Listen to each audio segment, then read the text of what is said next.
Welcome back to Sunday Nation. It was almost exactly a year ago this week that Dewan Mitchell, a widely respected and national renowned Detroit entertainment executive who worked from both sides of the creative and business side of the industry, and a former member, board member of the PuLSE Institute, of which I'm affiliated. I serve as the dean, and Dwan was on the board of the PuLSE Institute. Almost a year ago that he died at the age of 57. He has been a veteran of production and studio operations here in Detroit.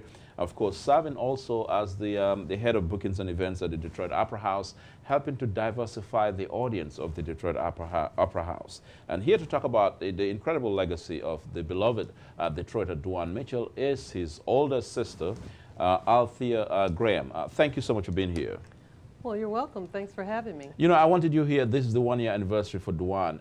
Dwan was well-loved in this city by so many people because he's done so much.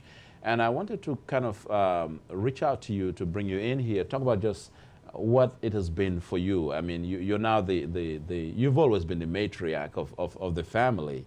What it has been for you since Dwan has gone almost a year ago now from Detroit. Okay. So the matriarch. Right.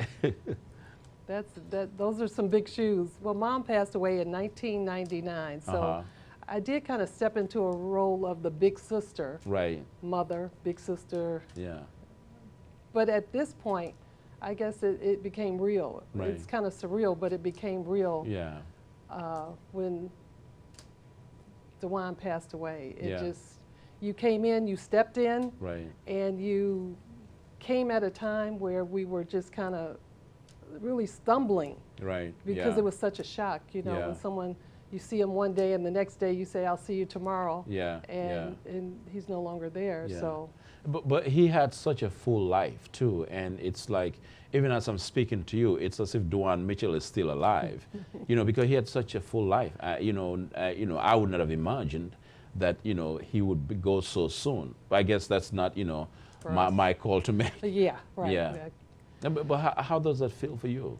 So, I'm still trying to find my new normal. When you have a person that is so involved in every aspect of your life, you're your go-to person. So when you have a go-to person and whatever you need, you can go to them and suddenly, right, they're no longer there. Yeah. It kind of takes you a minute to kind of recalibrate your life. Not just the fact that he's gone, but how do you fill that gap? Right. You know, how another person doesn't just step right in and take over when they've been so involved in not just your life, but other members of the family and outside. Yeah, and I think the community life too is also so central in Dewan's life. He was, you know, the director of bookings and events at the Opera House.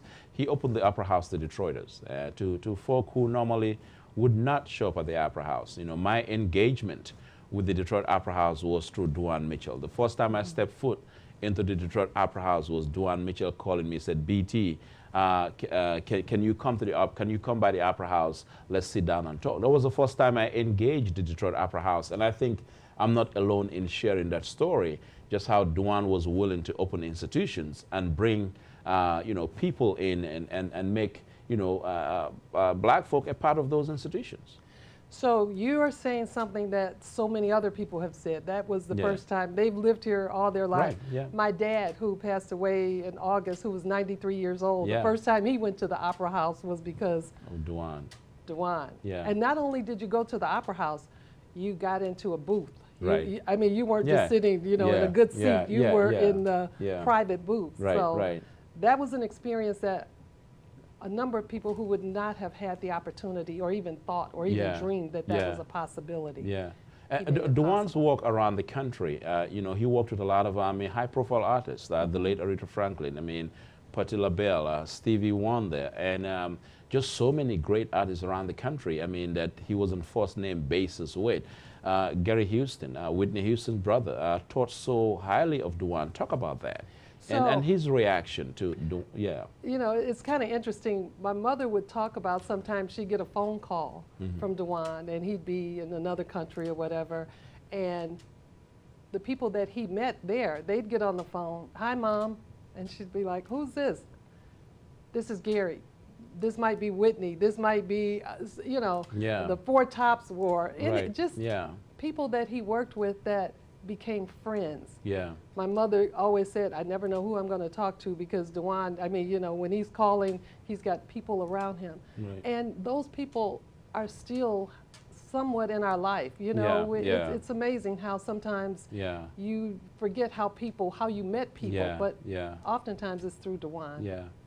Remarkable. At the Celebration of Life last year, which you organized, you honored me with asking me to speak, but I listened to the story that you shared at the Celebration of Life, and I want you to share it with our audience when Dwan was in college, calling you for some money or trying to empty your bank account. Talk about that. Okay, so Dwan actually he went to Tennessee State University. Went to Tennessee State University. Okay, so when you are the second to the youngest. Right. He's the first one to go out of state to college. Yeah. I had another brother right next to him that went to Lawrence Tech. Right. But Dwan decided he wanted to go out of state. Right. And we didn't have money. Right. So, but he figured it out. Yeah. He got there. Right. And so my mom said, you know, we don't know how it's going to happen. We don't know what we're going to do. So I says, well, let me pick up some of the slack. I'm like, you know, you can. Here's my debit card number. Right. You can get money out if you need it. Right. But on the 15th, do not touch that bank account. Right. That's when I paid my mortgage. Right. But Dwan, I mean, you know, it was just, he was that kind of guy that you would make exceptions for him. Yeah. Because he came with that kind of, what are you trying to do? Let me help you. Yeah. Yeah. And so even if you couldn't do it, you try to figure out a way how to do it, how to help him. Yeah. And being the second, he was, okay, so there's 7 boys. He was the second to the youngest. Okay. So Dwan accomplished a lot. So he was way at the totem pole. He was the little brother. Yes. And they didn't, the older brothers really didn't want to give him that, you know, that kind of respect. Right. Yeah, he can't have the big seat. Oh, come on now. Yeah. But I can say this, one of the brothers started a medical transportation company. Okay, he didn't, it was almost given to him. So he called Dwan. Dwan came in off the road, stepped in, and started, I mean, organizing, getting clients, and it was a medical transportation. Right. So he got things organized and got it involved and got it going. And I mean, it was just such an amazing sacrifice on his part. Yeah. But that's the kind of guy Yeah, I mean, he did it for a lot of people. I want to also talk about, before we end this conversation, reflecting on Dewan Mitchell's life, is his daughter Ashley. You shared with me photos of the graduation at Tennessee State. She just graduated. You know, talk about that. I mean, just microbiology. I mean, Dwan went to Tennessee State, like I said. He made that decision. Yeah. So he his wanted daughter to go followed to in his footsteps. A historically black college. And that actually says a lot about what Dwan did. So he came from a black institution, and so he was committed to those things. Yes. Ashley, just, I mean, when you look at Ashley, when I look at Ashley, I'm looking at Dwan. Yeah. And I talk to Ashley, and it's like I'm talking to Dwan. Yeah. I mean, there's so much of him in her. Right. That spirit of, I mean, she got in the car when my dad passed away by herself. I wasn't expecting her to come. We've had, you know, quite a few funerals in like 6 months. Yes. And I didn't even know she was at the funeral. And it was one of those things where she just said, I'm here with nothing. I mean, that's the way Dwan showed up all the time. I'm here. I'm gonna, even when you didn't think that he could be there. Right. So Ashley has taken that on too. Yeah, that's beautiful.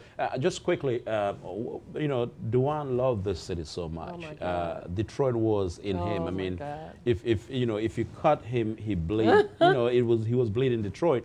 What do you want our viewers to understand, and those who in this city, aside from the immediate family who have missed Dwan, what do you want to leave them with? Well, when you talk about this city and Dwan, and he lived downtown, and he just ate, slept, Detroit. Right. One of my girlfriends told me this story, and I'll just share it with you because she says, I had been calling Dwan saying, hey, somebody was in town. Right. And they were at the Opera House. Or what's the other one? Outside. Okay. You know the one. Yeah. The big. Yeah. event. And she says, you know, I could always call Dwan and I wanted tickets, but he didn't call me back, and he didn't call me back, whatever. She says, so I figured out another way how to get there. And she says, somebody tapped me. She says, Dwan called me, and I looked at my phone, and she says, oh, I'm already here, so I'm not going to answer that call. She said somebody tapped her on the shoulder, and she turned around, and it was Dwan. And she says, oh my God, he said, there's nowhere in this city you can go that I can't find you. This is my city. Yes. And I tell that because that is the way he felt about his city. Totally. You know?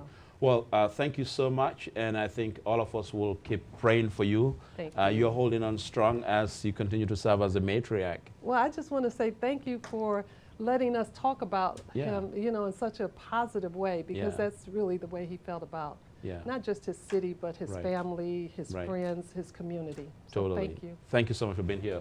Althea Graham, the oldest sister of Dewan Mitchell, a beloved Detroiter who gave so much to this city and helped to diversify the audience of the Detroit Opera House and worked with some of the nation's leading African-American artists, from Patti LaBelle to Aretha Franklin, and you name it. We pray that he continues to rest in peace. We'll be right back.